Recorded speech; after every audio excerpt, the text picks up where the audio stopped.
அல்ஹம்துலில்லாஹ். அஸ்ஸலாமு அலைக்கும். வலைக்கும் சலாம். அல்-ஃபாத்திஹா ஓதி ஸ்டார்ட் பண்ணலாம்.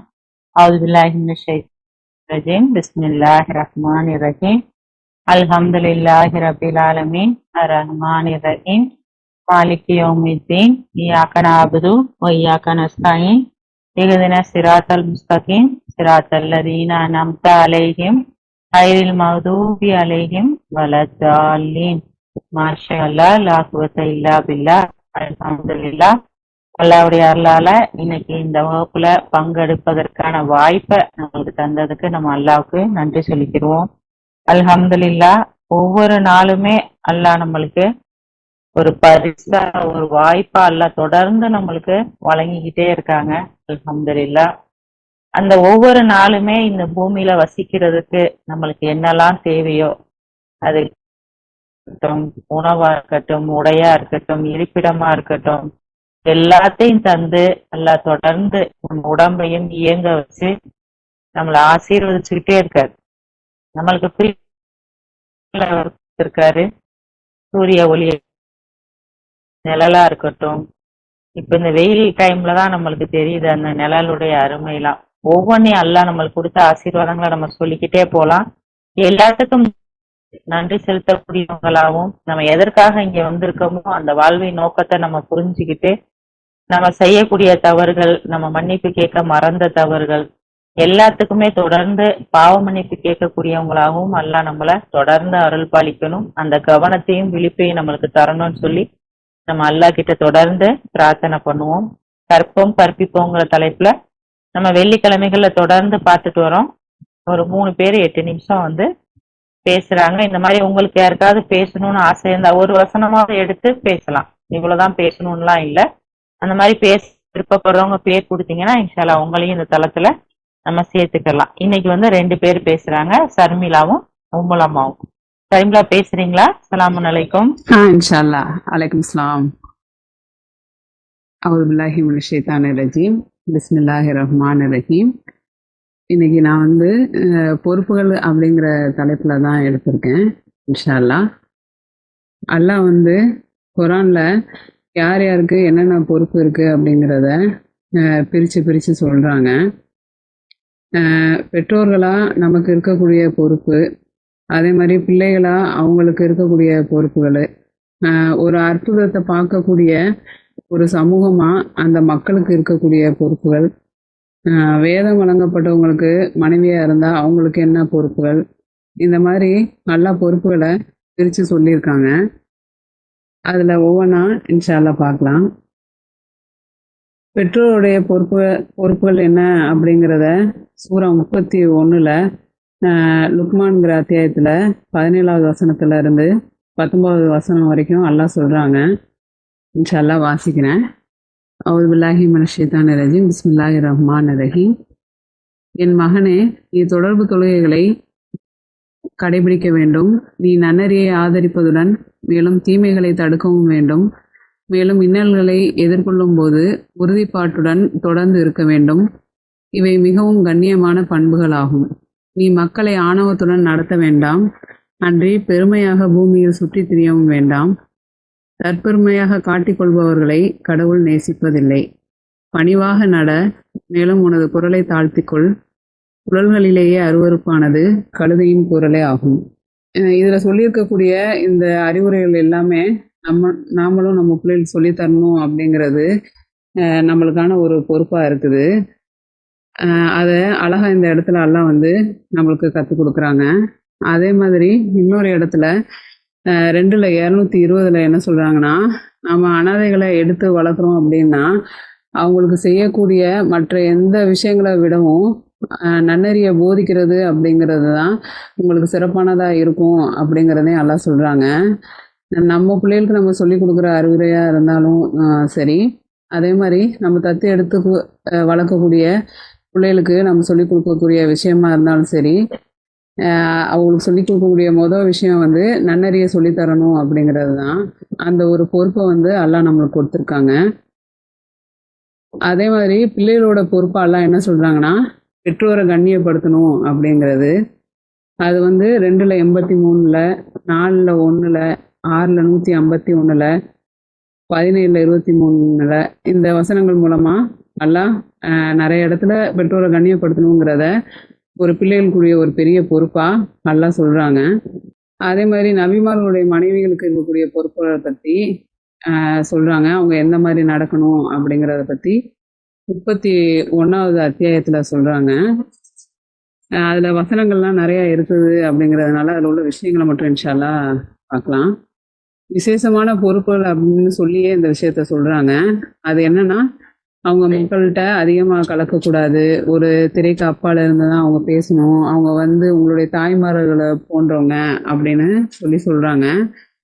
இந்த மாதிரியான பொறுப்புகள்ல இருந்து அவங்க வெளியே வந்தாங்க அப்படின்னா, அவங்க இந்த உலகத்தையும் இந்த உலகத்துல உள்ள ஆடம்பரத்தையும் தேர்ந்தெடுத்தாங்க அப்படின்னா, அவங்கள நீங்க உங்கள்ட்ட இருந்து இணக்கமான முறையில பிரிந்து செல்ல அனுமதிங்க அப்படின்னு சொல்லியும் சொல்றாங்க.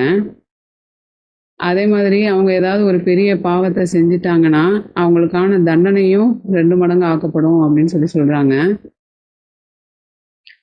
இதெல்லாம் அவங்களுக்குரிய ஒரு பொறுப்பா இருக்கு. அதே மாதிரி அடுத்து ஒரு சமூகத்துக்கான பொறுப்பா அல்லாஹ் சொல்றது என்னன்னா, ஒவ்வொரு தடவையும் ஒரு அற்புதம் வரும்போது அது ஒரு பெரிய பொறுப்பை நமக்கு கொண்டு வருது அப்படின்னு சொல்றாங்க.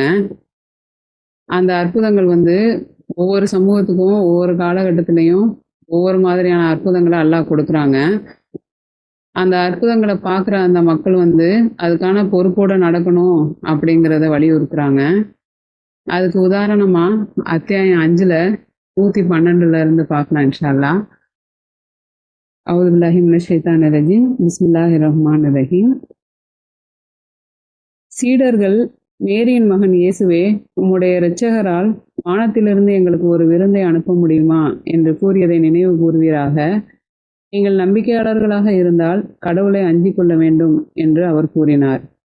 அவர்கள், நாங்கள் அதிலிருந்து உட்கொள்ளவும் மேலும் எங்களுடைய இதயங்களை மறு உறுதி செய்து கொள்ளவும் மேலும் நீங்கள் எங்களிடம் கூறியது சத்தியம்தான் என்று உறுதியாக தெரிந்து கொள்ளவும் விரும்புகின்றோம்.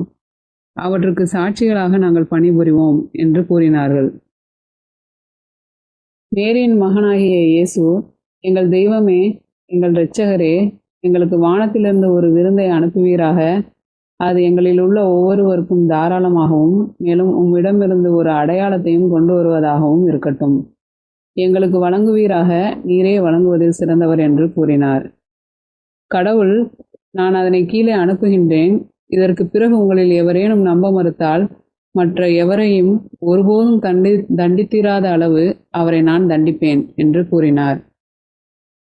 இப்ப இதுல அவங்கள மறு உறுதிப்படுத்திக்கிறதுக்காக இந்த விருந்தை அல்லாட்ட இருந்து கேட்குறாங்க. அப்ப அதை கொடுக்கும்போது அல்லாஹ் வான் பண்ணி தான் அதை கொடுக்குறாங்க. நீங்க இதை வாங்கினதுக்கு அப்புறம் நம்ப மறுத்துட்டீங்க அப்படின்னா நான் உங்களை யாரையுமே தண்டிச்சிடாத அளவுக்கு நான் உங்களை தண்டிச்சிருவேன் அப்படின்னு சொல்றாங்க.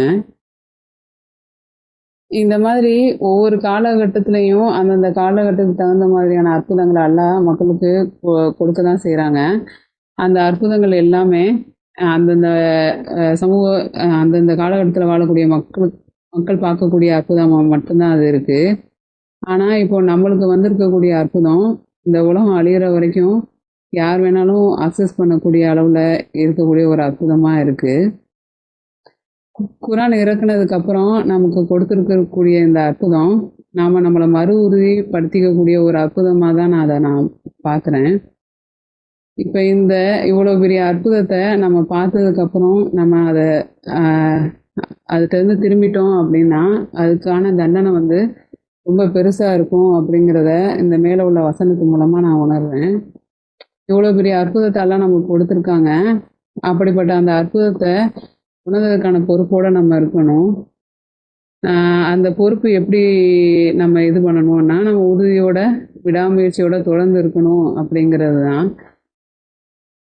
அந்த அற்புதத்தை நம்ம பார்த்துட்டோம், நம்பிக்கை கொண்டுட்டோம் அப்படிங்கிற மாதிரியான ஒரு இது கிடையாது.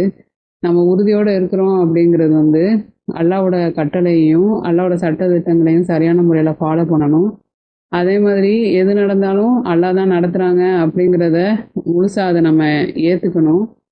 எப்பயும் திருப்தியான ஒரு மனநிலைமையோட பாசிட்டிவாக நம்ம இருக்கணும். அந்த மாதிரி இருக்கும்போது தான் அது ஒரு முழுமையான ஒரு உறுதிப்பாடா அது இருக்கும். இப்போ ஏதாவது ஒரு கஷ்டங்கள் நம்மளுக்கு வந்துக்கிட்டே தான் இருக்கும். அதுலேருந்து விலகக்கூடிய மாதிரியான ஒரு கஷ்டங்கள் வந்தா கூட, அதையும் தாண்டி நம்ம எவ்வளோ உறுதியா இருக்கிறோம், அத ஒரு சோதனையா ஏத்துக்கிட்டு, நம்ம எவ்வளோ உறுதியா இருக்கிறோம் அப்படிங்கிறதுல தான் நம்மளுடைய உறுதிப்பாடு இருக்கு. அதே மாதிரி நம்மளுக்கு கிடைச்ச அந்த அற்புதத்த நம்ம அடுத்த ஜெனரேஷனுக்கு சொல்றதும் நம்மளுக்கான ஒரு பொறுப்பா இருக்கு. அத நம்ம பிள்ளைகள்ட்ட இருந்து ஆரம்பிச்சு, அப்படியே எல்லாருக்கும் சொல்லக்கூடிய பொறுப்பும் நம்மளுக்கு இருக்கு. இந்த அற்புதத்த அடையக்கூடிய பாக்கியத்த அல்லாஹ் நம்மளுக்கு கொடுத்துருக்காங்க. அதுக்கு நன்றி சொல்லிட்டோம். அந்த அற்புதத்த உணர்ந்து உறுதியோடையும், விடாமுயற்சியோடையும் நம்ம இருக்கணும் அப்படின்னு சொல்லி அல்லாஹ்ட்ட துவா கேட்டுக்கிறேன். அதுக்கான துவாவையும் அல்லாஹ்வே நம்மளுக்கு கத்துக் கொடுக்குறாங்க. அந்த துவாவோட இன்ஷா அல்லாஹ் முடிச்சுக்கிறேன். எங்கள் இரட்சகரே, இப்போது நீர் எங்களை வழிநடத்தி விட்டீர். பின்னர் எங்களுடைய இதயங்களை தடுமாற விட்டு விடாதீர். உம்முடைய கருணையை கொண்டு எங்கள் மீது பொழிவீராக. நீரே கொடையாளியாக இருக்கின்றீர். அல்ஹம்துலில்லாஹ். ஸலாமுன் அலைக்கும். வலைக்கம் சலாம். அல்ஹம்துலில்லாஹ், அல்ஹம்துலில்லாஹ். எல்லா விதமான பொறுப்புகளை பத்தியும் எல்லாம் நம்மளுக்கு குர்ஆன்ல சொல்லி கொடுத்துருக்காங்க. ஸோ பிள்ளைங்களுக்கு வந்து நம்ம வந்து படிக்க சொல்லி கொடுக்குறோம். மற்ற எவ்வளோ ஆக்டிவிட்டிஸ்லாம் வந்து எவ்வளோ நம்ம பண்ணணும் அப்படின்னு சொல்லிட்டு நம்மளுடைய பொறுப்பை வந்து இந்த உலகத்துல கரெக்டா பண்ணணும் அப்படின்னு நம்ம பண்ணிட்டு இருக்கோம். பட் நிறைய நபிமார்கள் வந்து பிள்ளைங்களுக்கு என்ன சொல்லி கொடுத்தாங்க அப்படிங்கிறதையும் அல்ல நம்மளுக்கு குர்ஆன்ல சொல்றாங்க. தொழுங்க, நன்னெறிய பின்பற்றுங்க, இன்னலை எதிர்கொள்ளும் பொழுது உறுதியோட இருங்க, ஆணவத்தோட இருக்கக்கூடாது, மக்கள்கிட்ட எவ்வளவு வந்து ஹம்புலா நடந்துக்கிறணும், குரலை உயர்த்தி, இந்த மாதிரி நிறைய விஷயங்கள் வந்து லுக்மான் வந்து நன்றியோட இருக்கணும் அப்படிங்கிறத சொல்லி கொடுப்பாங்க. போலி தெய்வத்தை வணங்காதீங்க அப்படின்னு. இதை தான் நம்ம வந்து பிள்ளைங்களுக்கு வந்து முக்கியமா சொல்லி கொடுக்கணும். இதை நம்ம சொல்லி கொடுத்தோம் அப்படின்னா இந்த உலக வாழ்க்கையில அவங்க எந்த படித்தரத்துல வாழ்க்கையில இருந்தாலும் ரொம்ப ஹாப்பியா இருப்பாங்க. மறு உலகத்துக்கு தேடும் போது இந்த உலகம் நம்மளுக்கு வந்து ஈஸியா கிடைச்சிரும் அப்படிங்கிற அதுக்காக தான் அல்லாஹ் நீங்க வந்து இதை பிள்ளைங்களுக்கு சொல்லி கொடுங்க அப்படின்னு சொல்லி சொல்றாங்க. அதே மாதிரி பிள்ளைங்க வந்து பேரண்ட்ஸை வந்து கண்ணியத்தோட நாம தான் நம்ம பிள்ளைங்களுக்கு அதை சொல்லி கொடுத்தா பின்னாடி அவங்களுக்கு அது வரும். இப்ப நம்மளுக்கு 19ங்கிற அற்புதம் இருக்கு. நம்மளுக்கு எந்த அளவுக்கு அந்த அற்புதத்தை அரபிக் தெரிஞ்சுட்டு நம்ம போட்டு பாக்குறோம். நம்ம அதை போட்டு பார்த்து தெரிஞ்சுக்கிட்டாதான் நம்ம பிள்ளைங்களுக்கு நீ இதை பாரு அப்படின்னு சொல்லி கொடுக்க முடியும்.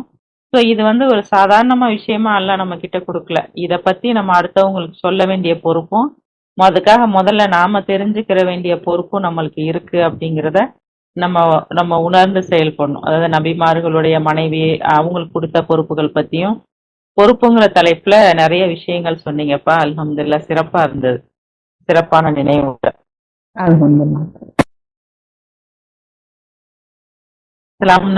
உங்களமா இருக்கீங்களா? வலைக்கும் சலாம். அக்காப்பா தெளிவா கேக்குதுமா. வலைக்கும் சலாம். ஒருவரை தவிர வேறு யாருமே சாட்டுப்படி ஆரம்பிச்சிருந்தேன். சூழ 5ல 16-17வது வசனத்தை சொல்றாங்க. அல்லாவிடம் இருந்து வந்த ஒளி அது மக்களை இருளிலிருந்து வெளிச்சத்துக்கு கொண்டு வருகின்றது. அல்லாஹ் தாலா நமக்கு குர்ஆன்ல பல அத்தாட்சிகளையும் சான்றுகளையும் கட்டளைகளையும் நபிகளின் வரலாறுகளையும் சொர்க்கம் நரகம் நம்பிக்கையாளர்கள் நம்ப மறுப்பவர்கள் நன்மை தீன்மை பிறப்பு இறப்பு இறப்பதற்கு பின் நாம் உயிர்த்தெழுப்பப்படுவோம். அதுதான் நியாய தீர்ப்பு நாள் ஆகும். இதை ஏற்று குர்ஆன் கூறிய வழியில் நம் வாழ்க்கை முறையை நடத்தினால் இன்ஷா அல்லாஹ் சுவனம் நமக்காக காத்து கொண்டிருக்கிறது. சைத்தானின் காழ்ச்சுவடுகளை பின்பற்றி வெளிப்பாடுகளை ஏற்க மறுத்து இறைவனின் கட்டளைகளுக்கு மாறு செய்தால் நரகம்தான் இருப்பிடமாகும். குர்ஆன்ல அல்லாஹ் பல பிரார்த்தனைகளை நம்மளுக்கு கற்றுக் கொடுத்திருக்காங்க. இன்ஷா அல்லாஹ் இது வந்து ஒரு சரியான வெயில் காலமா இருக்கு. வெயில் அதிகம்னா கடுமையான வெயில். மக்கள்லாம் அந்த வெயிலை தாங்க முடியாம ரொம்ப கஷ்டப்பட்டுக்கிட்டு இருக்காங்க. அப்ப இந்த வெயிலை நம்ம பார்க்கும்போது நம்ம பயமா இருக்கு. அல்லாஹ் இது என்ன இப்படி வெயில் அடிக்கி, இந்த வெப்பத்தையே எங்களால தாங்க முடியல, மறுமை அந்த நரக தண்டனை எங்களை காப்பாத்தலாம் அந்த பிரார்த்தனை நம்மளை அறியாமே நான் அதிகமா செஞ்சுக்கிட்டு இருக்கேன். துணி காயப்படும் போதோ வெளியே போய் ஏதாவது செய்யும்போது அந்த வெயில் தாங்க முடியல. அப்போ அல்லாட்ட இந்த பிரார்த்தனையை தான் நம்ம கேட்க வேண்டியது இருக்கு. இந்த இம்மையிலே இந்த வெயில நம்மளால தாங்க முடியலையே அல்லா, மறுமையில எங்களை காப்பாத்து அப்படின்னு சொல்லி நம்ம அஞ்சக்கூடியவர்களா இருக்கோம். குரான்ல அல்லாஹ் நரகத்தை பற்றி பல வசனங்கள் சொல்றாங்க. அது யார் அதுல உட்படுத்தப்படுறாங்கிறதையும் அல்லாஹ் சொல்றாங்க. அந்த நரக நெருப்பிலிருந்து உங்களையும் உங்கள் குடும்பத்தாரையும் பாதுகாத்து கொள்ளுங்கள். நம்பிக்கை கொண்டவர்கள் தங்கள் பாவத்திற்காக வருந்தி இறைவனிடம் பாவ மன்னிப்பு கேட்டு இறைவனின் வார்த்தைகளான குர்ஆன் படி வாழ்ந்து இஸ்லாத்தின் 5 தூண்களான ஷஹாதத், அல்லாஹ்வுடன் வேறு தெய்வம் எதுவுமில்லை என்று சாட்சி பகர்தல், சலாத் அன்றாட ஐவேளை தொழுகையை கடைபிடித்தல், ரமலான் நோன்பு வைத்தல், ஜக்காத் கடமையாக தர்மம் கொடுத்தல், ஹஜ்ஜி வசதி உள்ளவர் புனித யாத்திரை செய்தல், இறைவனுக்கு அஞ்சி நன்மையை ஏவி தீமையை தடுத்து தங்களை நரக நெருப்பில் வேதனையிலிருந்து பாதுகாத்து இவர்கள் சுவனம் செல்லக்கூடியவர்கள். அல்லாஹ் குர்ஆன்ல யாரெல்லாம் நரகம் செல்றாங்கிறத கூறுதாங்க. சொல்லணும், இறை வேதத்தை ஏற்க மறுப்பவன், மறுமையை நம்பாதவன், பாவங்கள் தீமைகள் செய்பவன், ஷைத்தானின் கால்சுவடுகளை பின்பற்றுபவன், இவ்வுலக வாழ்வையும் அதன் ஆடம்பரங்களையும் நேசிப்பவன், ஆணவம் கொண்டவன், போலி தெய்வ வழிபாடு செய்பவர்கள், மகத்தான இறை நிந்தனையை பிடிவாதமாக இருப்பவர்கள், நிந்தனையில் பிடிவாதமாக இருப்பவர்கள். அவர்கள் கூறினர், நாம் இறந்துவிட்டு மண்ணாகவும் எலும்புகளாகவும் மாறிய பின்னர் நாம் உயிர்த்தெழுப்பப்படுவோமா? அவதூறு கூறும் ஒருவன், புறம் பேசும் ஒருவன், தர்மத்தை வரம்பு மீறுகின்ற ஒருவன், பாவம் செய்கின்ற ஒருவன், ஆசைக்காரன், நன்றி கெட்டவன், கஞ்சத்தனமாக இவங்கெல்லாம் சுகாசத்தை ஏற்க மறுப்பவன், அனாதைகளை தவறாக நடத்துபவன், ஏழைகளுக்கு உணவு வழங்குவதை ஆதரிக்காதவன், அவன் ஏழைகளுக்கு உணவு வழங்க தூண்டவும் இல்லை. மேலும் ஏழைகளின்பால் தர்மத்தை ஆதரிக்காதவன், நாதியற்ற அனாதைகளின் சொத்துக்களை விழுங்கியவன், பணத்தை அதிகமாக நேசித்தவன், தற்பெருமை அடித்துக் கொள்பவன், அளவையில் மோசடி செய்பவன், இவங்கள தன்னுடைய பதிவேட்டை முதுகுக்கு பின்னால் பெற்றுக் கொள்பவன். இவர்கள் தான் அல்லாஹ் நரகம் சிந்தியின் அடிப்படையில் கட்டமைக்கப்பட்ட புத்தகம் அல்ல. அதுல அவங்க எப்படி இது பண்ணப்படுறாங்க, வேதனை செய்யப்படுறாங்களோ அல்ல அந்த புராண வசனத்துல உள்ளதான் எடுத்து சொல்றேன். பொழுது விட்டறிந்த ஒரு நரகத்தில் துன்புற்றவாறும் ஊற்றிலிருந்து அருந்திக் கொண்டும் பயனற்றவர்களை தவிர அவர்களுக்கு எதுவும் அங்க இருக்காது. அவங்களுடைய உணவை பற்றி சொல்றாங்க. அது ஒருபோதும் ஊட்டம் அளிக்காது, தணிக்காது. அவர்கள் ஒருபோதும் அது குளிர்ச்சியையோ அன்றி ஒரு பானத்தையோ சுவைக்க மாட்டார்கள். ஒரு மேலும் கசப்பான உணவு மட்டும்தான் அவர்களுக்கு அங்கு கிடைக்கும். 3 வெவ்வேறு அடர்த்திகளை கொண்ட நிழலை நோக்கி செல்லுங்கள். ஆயினும் அது குளிர்ச்சியோ அன்றி வெப்பத்திலிருந்து பாதுகாப்பையோ அளிக்காதுன்னு சொல்றாங்க. மாளிகைகளை ஒத்த பெரிய தீப்பொறியில அது எரியும். கடினமாகவே விழுகக்கூடிய உணவு மரங்களை உண்ணுவீர்கள். அதன் மூலம் உங்களை வயிறுகளை நிரப்பிக் கொள்வீர்கள். பின்னர் அதற்கு மேலாக நரக பானங்களை அருந்துவீர்கள் சொல்றாங்க. பின்னர் மணல் கலந்த பானங்களை சேர்த்துக் கொள்வீர்கள். தீர்ப்பு நாளன்று அவர்களின் பங்கு இத்தகையதான்னு அல்லாஹ் சொல்றாங்க. நம்ம ஒரு வேப்பங்கிறத அரைச்சு குடிச்சா கூட நம்மளால தாங்க முடியல. சோறு சாப்பிட ஒரு கல்லு பட்டா கூட நம்மளால இதே தாங்க முடியாது. அப்ப மறுமை எப்படிங்கிறது, நரகம் எப்படி இருக்குங்கிறத நம்ம அஞ்சி அதை 2 மீண்டு நம்ம நல்வழிப்பட எல்லாம் கிருபை செய்யணும். நரகவாசிகள் கெட்ட நாட்டு அடிக்கும் நீரை குடிப்பார்கள். அப்புறம் அவர்களிடம் கூறப்பட்டால் அவர்கள் குனிந்து வழிபட மாட்டார்கள். அல்லாஹ்வை கருத்துக்கொள் என்று நம்ப மறுபவன் கூறினால் ஆணவத்துடன் விடுகின்றான். அவனுடைய தங்கும் இடம் நரகமாகும். அல்லாஹ் சொல்றான். அடுத்தது, நரகவாசிகள் தலைகளால் பிணைக்கப்படுவார்கள். தீய காரியங்களை கொண்டு வருவோரை பொறுத்தவரை அவர்கள் நரகத்திற்குள் நிர்பந்திக்கப்படுவார்கள். அந்நாளில் நரகத்தை நாம் கேட்போம். சூரா 50:30 அந்நாளில் நரக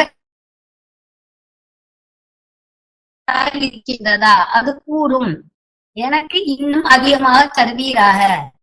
சூரா 57:6 தங்களுடைய இறைவனின் மீது நம்பிக்கை கொள்ள மறுப்பவர்களுக்கு எருகிடங்கின் தண்டனை என்ன ஒரு துன்பகரமான விதி.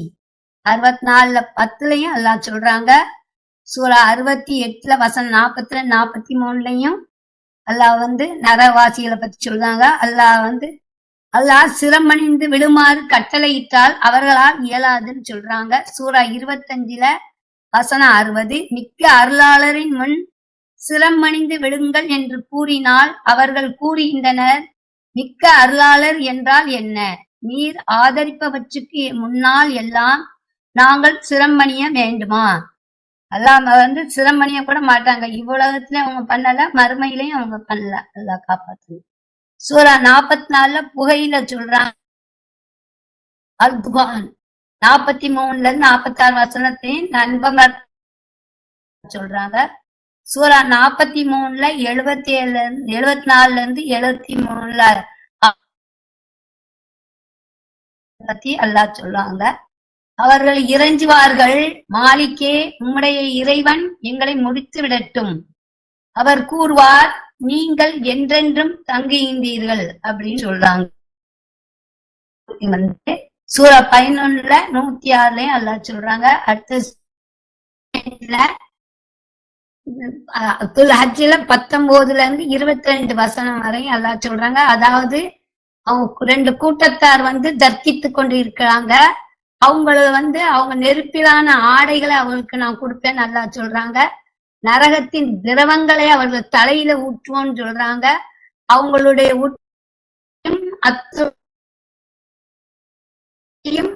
அது உருக்கிடும் அல்லாஹ் சொல்றாங்க. அந்த திரவம் இரும்பு கொப்பரைகளை அவங்க அடைக்கப்படுவாங்க. துன்பத்திலிருந்து வெளியேறும் போதெல்லாம் அவங்க அதிலேயே மீண்டும் அமுக்கி புசுக்கப்படுவாருன்னு அல்லாஹ் சொல்றாங்க. நம்ப மறுப்பவர்கள் சூரா மக்கள் கூட்டத்துல வசனம் 71-72 சொல்றாங்க. நம்ம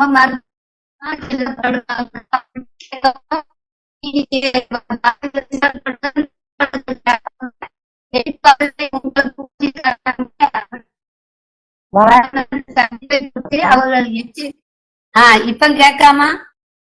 இப்ப கேக்குது. இப்ப பேசுறது கேக்குது. இதுக்கு முன்னாடி வரை கொஞ்சம் நரகத்தின் கூட்டமாக நம்ப மறுப்போர் நுழைவாங்க. அப்ப வாயில திறக்கப்படுமா? அங்க காவலர்கள், உங்களுக்கு வெளிப்பாடுகளை உங்களுக்கு போத காட்டலையா அந்த சன் அப்படின்னு கேட்பாங்க. கடைசி நியாய தீர்ப்பு நாள் மறுமையை பத்தி எச்சரிக்கையெல்லாம் கேட்பாங்க. அவங்க கூறுவாங்க, என்றென்றும் நீங்க இதுலயே தங்கிருங்க. நரகத்தின் வாசல் கொண்டவர்களுக்கு ஒரு துன்பகரமான விதின்னு சொல்றாங்க. இன்ஷா அல்லாஹ். அடுத்து சூரா 7 ஆத்மஸ்துரிப்பர் தளத்துல வசனம் 50 நரகவாசிகள் சுவனத்தில் வசிப்பவர்களை அழைப்பார்கள். உங்களுடைய தண்ணீரில் கொஞ்சமோ அல்லது உங்களுடைய வாழ்வாதாரங்களில் கொஞ்சமோ எங்களை நோக்கி பாய்கின்றவாறு செய்வீர்களாக. அவங்க நரகத்துல கிடக்கும்போது சொர்க்கவாசி அதுக்கு அவங்க சொல்லுவாங்க, நம்ப மற்றவர்களுக்கு அதான் அவற்றை தடுத்து விட்டார்னு. ஏன்னா அவங்க உலகத்துல இருக்க யோசிக்காம இறைவனுடைய கட்டளை ஏற்காம அந்த நாளை மறந்ததுனால, வெளிப்பாடுல அவர்கள் வெறுத்ததுனால அல்லாஹ் அவங்கள மறந்துவிட்டேன்னு சொல்றாங்க. அல்லாஹ் சொல்றாங்க, நரகத்தை எதையெல்லாம் கொண்டு நான் நிரப்புறேன், நீங்க அதுல இருந்து எப்படி நம்ம தப்பிக்கலாங்கிறதையும் அதுல சொல்றாங்க. சூரா 2 அல்-பஹரால வசனம் 24 அல்லாஹ் சொல்றாங்க, மனிதர்களையும் பாறைகளையும் எரிபொருளாக கொண்ட அந்த நரக நெருப்பை குறித்து எச்சரிக்கையுடன் இருந்து கொள்ளுங்கள். நம்ப மறுப்பவர்களை அது எதிர்நோக்கி உள்ளதுன்னு சொல்றாங்க. சூரா 11 சூரா 19 சொல்றாங்க. அல்லாஹ் ஜின்கள் மற்றும் மனிதர்களை மொத்தமாக ஒன்று சேர்த்து நரகத்தை நான் நிரப்புவேன் அப்படின்னு அல்லாஹ் சொல்றாங்க. அடுத்த ஆல்-இம்ரான்ல சூரா 3 131 வசனம், நம்ப மறுப்பவர்களை எதிர்பார்த்து கொண்டிருக்கின்ற அந்த நரகத்தை குறித்து எச்சரிக்கையுடன் இருந்து கொள்ளுங்கள் நல்லா சொல்றாங்க. சூரா 4 வசனம் 56 அதான் சொல்றாங்க, நிச்சயமாக இவர்கள் நம்முடைய வெளிப்பாடுகள் மீது நம்பிக்கை கொள்ள மறுக்கின்றனரோ அவர்களை நரக நெருப்பிற்கு கண்டனம் செய்வோம். அவர்களுடைய தோள்கள் கருகின்ற போதெல்லாம் அவர்களுக்கு நாம் புதிய தோள்களை கொடுப்போம். இவ்விதமாக அவர்கள் தொடர்ந்து துன்புறுவார்கள். தோல் கருவும் போது அல்லாஹ் அந்த தோலை அல்லாஹ் நம்ம வந்து பாதுகாப்பு அல்லாஹ் எல்லாம் வல்லவர், ஞானம் வெந்தவர். சூரா 20 தாகால 74 வசனம், குற்றவாளியாக தன் இறைவனிடம் வரும் எவன் ஒருவனும் நரகத்திற்கு உள்ளாவான். அங்கே அவன் ஒருபோதும் மரணிக்க மாட்டான், அன்றி உயிரிழக்க மாட்டான். சூரா 21 நபிமார்கள் வசனம் 98 அல்லாஹ் சொல்றாங்க, நீங்களும் அல்லாஹ்வுடன் நீங்கள் வழிபடும் போலி தெய்வங்களும் நரகத்திற்கு எரிபொருளாக இருப்பீர்கள். இதுவே தவிர்த்து விட முடியாத உங்களுடைய விதியாகும் சொல்றாங்க. சூரா 40 வசனம் 60 மன்னிப்பவர் அல்லாஹ் சொல்றாங்க, உங்களுடைய இறைவன் கூறுகின்றார், மறுமொழி அளிப்பேன். நிச்சயமாக என்னை வழிபடுவதற்கு மிகவும் ஆணவம் கொள்பவர்கள் நிர்பந்திக்கப்பட்டவர்களாக எரிகிடங்கிற்குள் நுழைவார்கள். இதுக்கிடையில சூரா 69 எதிர்க்க இயலாதுல நரகவாசிகளுடைய புலம்பல்றாங்க. பதிவேட்டை இடது கையால கொடுத்த உடனே அவங்க சொல்றாங்க, ஐயோ இந்த பதிவேட்டை நான் ஒரு நாளும் பெறாது இருந்திருக்க வேண்டுமே, என்னுடைய பணம் எனக்கு உதவல, அதுக்கு அடுத்தது இந்த மரணம் நான் நிரந்தரமா இருந்திருக்க வேண்டுமே, எனக்கு சக்தி எல்லாம் நீங்கிட்டே அப்படின்னு சொல்லி அவங்க புலம்புறாங்க. உலகத்துல நான் பெரிய பணக்காரா இருந்தேன் அப்படின்னு நினைச்சு, இந்த வாழ்வை நினைச்சு நரகத்தை நினைச்சு புலம்புறாங்க. அதுக்கு அல்லாஹ் சொல்றாங்க, பிடியுங்கள் அவனை, அவனுக்கு நரகத்தில் அவனை கருக செய்யுங்கள், 70 முழ நீளம் சங்கிலியால் அவனை கட்டிவிடுங்கள். ஏனெனில் மிகவும் மகத்தானவரான அல்லாஹ்வின் மீது அவன் நம்பிக்கை கொள்ளாதிருந்தான். அன்று ஏழைகளுக்கு உணவளிப்பதையும் அவன் ஆதரிக்கவில்லை. அதன் விளைவாக அங்கே அவனுக்கு நண்பர்கள் எவரும் இல்லை. அன்றி கசப்பான இல்லை பாவங்களுக்குரிய உணவு அப்படின்னு சொல்லி அல்லாஹ் அதை சொல்றாங்க.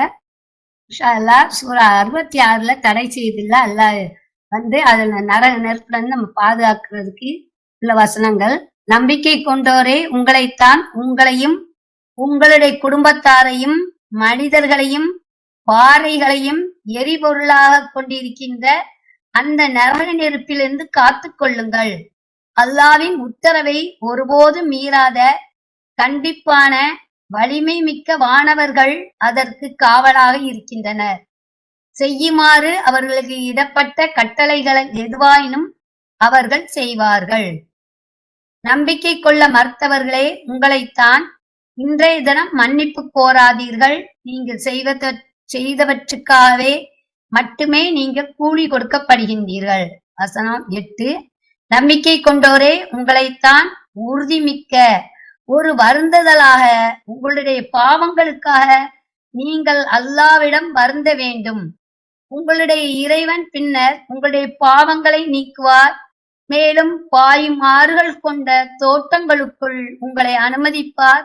அந்நாளில் நபியையும் மற்றும் நம்பிக்கை கொண்டவர்களையும் அல்லாஹ் ஏமாற்றி விட மாட்டார். அவர்களுடைய ஒளியானது அவர்களுக்கு முன்புறமும் அவர்களுடைய வலப்புறமும் ஒளிரும். அவர் எங்கள் இறைவா, எங்களுடைய ஒளியை எங்களுக்கு பூரணப்படுத்துவீராக, மேலும் எங்களை மன்னிப்பீராக. நீ சர்வ சக்தி உடையவராக இருக்கீங்கன்னு அவங்க பிரார்த்தனை பண்றாங்க. சூரா 25 சட்ட புத்தகத்துல வசனம் 63.